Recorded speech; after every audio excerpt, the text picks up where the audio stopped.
I think this might be one of the best tripod heads you can get for your A7 IV or FX3 or any mirrorless camera, and it's also really cheap. Today we are looking at this new SmallRig tripod head. I'm sure you've seen plenty of reviews about the whole tripod package where you get the legs as well, but actually all I wanted to do was pick up the head on its own because I already had these iFootage legs which are really cool, they're really lightweight, really adjustable, and I've really enjoyed using them, but I was never a big fan of the tripod head that came with it.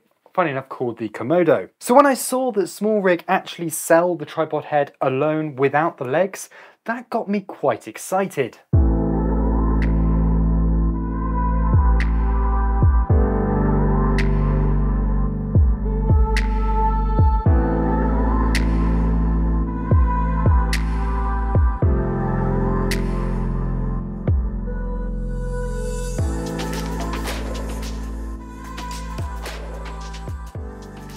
Now, probably the main reason you are looking at this tripod head is the fact that it is so affordable.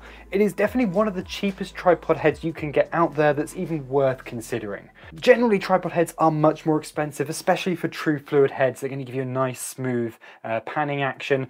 Something like our Miller tripod, for example. We've used that tripod for years. It's solid, it's brilliant, but it is very heavy, especially when paired with mirrorless cameras. This head is much lighter than one of those from Sachtler or from Miller or any company like that, but it still gives you a lot of the same functions that you see in those much more expensive tripods. Now, I've really got to know this tripod over the last few weeks since getting it, because I actually took it on a trip with me to Athens for a 3-week shoot for a client. Unfortunately, I can't show any of that here right now. However, I can say from that shoot, I am really pleased with the results I was able to get with this head. A big issue I've had with tripod heads in the past is they're just not smooth at the lower end. You do need to spend a lot of money if you want smooth panning action.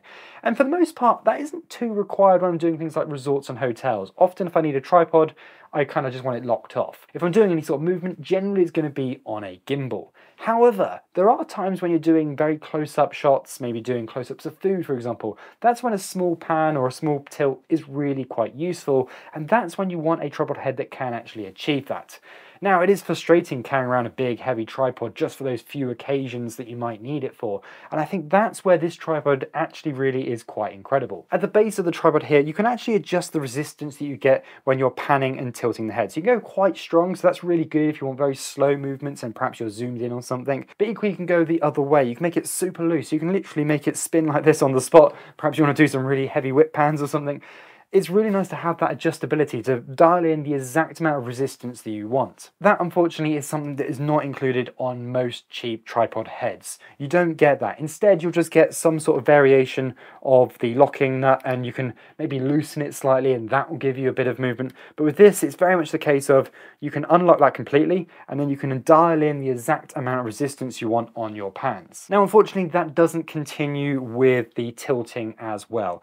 This is just a sort of resistance lock. It is very smooth still, it's still very fluid, it still works very nicely, but you don't have the same level of control of the panning. And that is going to be one thing you're going to sacrifice with this tripod over going for much more expensive ones out there. Other than that though, I don't think you're actually sacrificing that much compared to other premium tripod heads out there. The build quality is excellent. I actually dropped it while on the shoot and there's a little mark on the side, but it's still working absolutely fine, didn't knock anything off. The controls, the knobs, everything feels solid. It feels like it's well made. It's going to last a good length of time. One thing that's quite cool with this tripod on top, you can see that I've actually got a Ronin tripod plate in here right now. So you can actually flip between different tripod plates, whether you want to use the Ronin Manfrotto one or just the standard one that comes with the tripod. And that's really handy. So if you're using a Ronin gimbal, you can just grab this off the top of your gimbal and stick it straight on here. I'm actually tempted to pick up a second one of these so I can just use the Arca Swiss because I like how this is all built into one single tripod plate, so you're not using adapters and everything. So being able to just slot that on there and it locks in, it's got the auto lock so it doesn't fall off when you put it on, which is great security, and that's things like that that you really want on your tripod. I also really like that they've made the arm adjustable in length, so when you're traveling you can pack it down, but also when you get to the other end you can extend it out and it's nice long full length control there. That is something quite unique. You don't really see that anywhere else, and I think that's just such a clever design to keep it really compact when you're actually packing it down and traveling with it. Now, this is a flat tripod head on the bottom here, and for me that is ideal with this tripod that I'm using from iFootage, which does all have its own like half ball adjustable, which is really nice.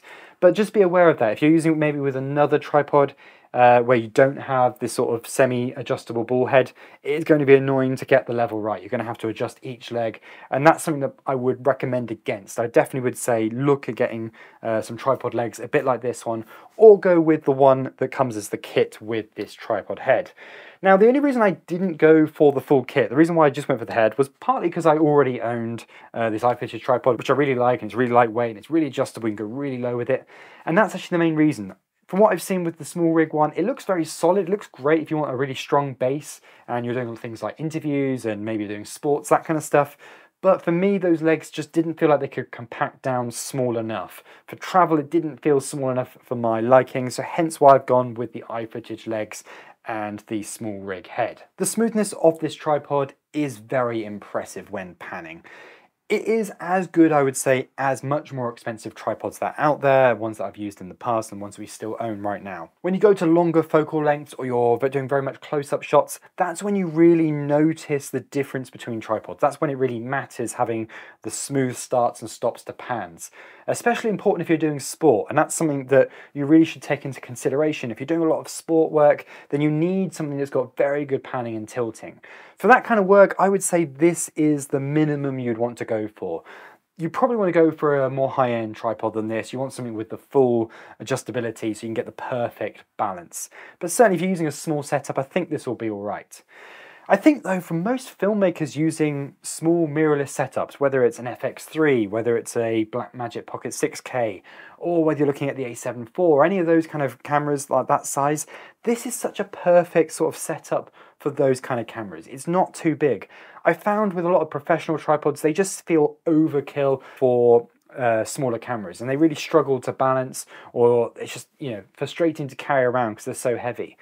Tripods are probably less popular than they used to be. Even for ourselves, we don't use them as much as we used to because of the amazing technology now we have in these cameras like IBIS and things like that. And certainly in terms of style that's currently popular, handheld is kind of the thing to go for. However, having a half-decent tripod, something like this, is great to have in your kit, and the fact it's so cheap, I just think it's kind of a no-brainer to pick up. I think for someone who uses a light mirrorless camera and perhaps doesn't need your tripod all the time, or doesn't need the full precision that a much more expensive tripod is going to give you, then this is more than good enough, and it's going to save you an absolute fortune. So there you go, that is my review of the SmallRig AD100 tripod head.